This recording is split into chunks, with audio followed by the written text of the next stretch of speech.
తొడ రక్తనాళం కంప్లీట్గా మూసుకుపోవడం జరిగింది. ఇనీషియల్గా బెలూన్ పెట్టి ఓపెన్ చేయడానికి ప్రయత్నించాను, బట్ అది సక్సెస్ఫుల్గా ఓపెన్ అవ్వలేదు. అందుకే ఇమీడియట్గా బైపాస్ చేయాల్సి వచ్చింది.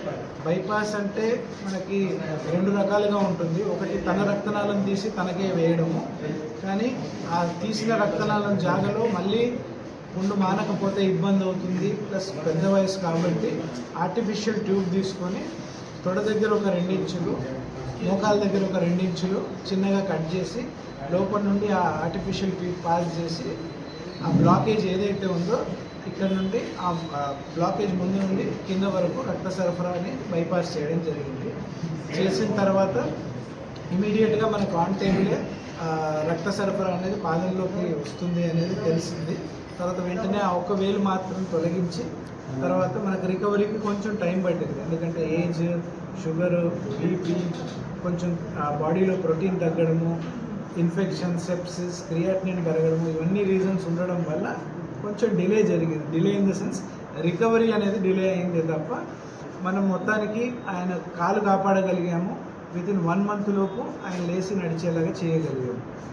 సో మీకు ఈ కేసు ఇక్కడ ఇంతగా చెప్పడానికి రీజన్ ఏంటి అంటే కాళ్ళల్లో రక్త సరఫరా కానీ, చేతుల్లో రక్త సరఫరా కానీ, బ్రెయిన్కి వెళ్ళే రక్తనాళాల్లో రక్త సరఫరా కానీ బ్లాక్ అయితే కాళ్ళు కానీ చేయి కానీ తీసేయాల్సిన అవసరం లేదు. ఆన్ టైం వచ్చేస్తే కాలు కాపాడగలుగుతాము, చేయి కాపాడగలుగుతాము. కొందరికి అప్పుడప్పుడు మనం చూస్తుంటాం బ్లాక్అవుట్ అవుతూ ఉంటాయి. అంటే ఒక 2 సెకండ్లలో ఏమవుతుందో ఏం కనబడకుండా ఉంటుంది. సో అది కూడా ఒక సైన్ అనమాట.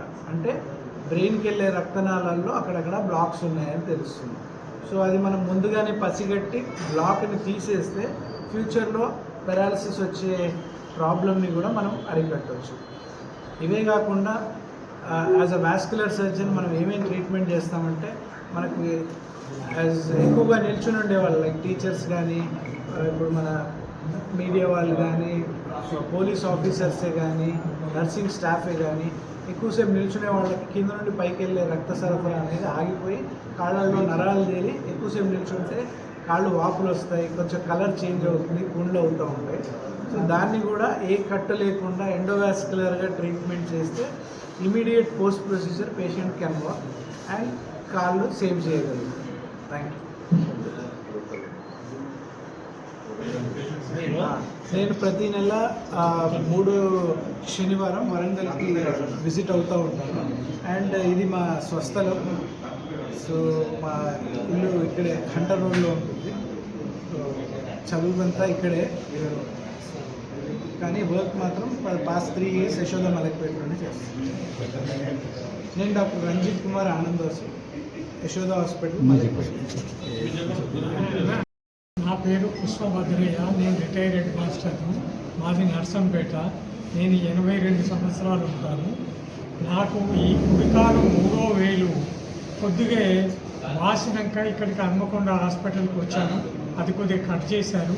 ఆ తర్వాత నేను మొత్తం కాలు అదే చాలా బాధపడుతూ ఉండేవాడిని. అప్పుడు హైదరాబాద్ వెళ్ళండి, ఇక్కడ మీకు రక్త సరఫరా కావడం లేదు, ఆ నరం ఏదైతే ఉందో అది పనిచేయడం లేదంటే నేను యశోద హాస్పిటల్కి వెళ్ళాను మలక్పేటలో. అక్కడ రంజిత్ సారు నాకు డాక్టర్గా పనిచేశారు. దాన్ని ఆపరేషన్ చేసి తర్వాత రక్తనాళాన్ని ఇక్కడికి సరఫరా రక్తం అయ్యేటట్టుగా చేసి నాకు వచ్చేశారు. దాంతో నేను ఇప్పుడు కాలు బాగానే నడుస్తున్నాను. అయితే కొద్దిగా ఇబ్బంది ఉంది, కానీ అప్పటికి ఉండేటువంటి ఇబ్బంది లేదు. ఒకవేళ అట్లనే నేను లేట్ చేస్తే నా మోకాలు వరకు ఇక్కడికి కాలు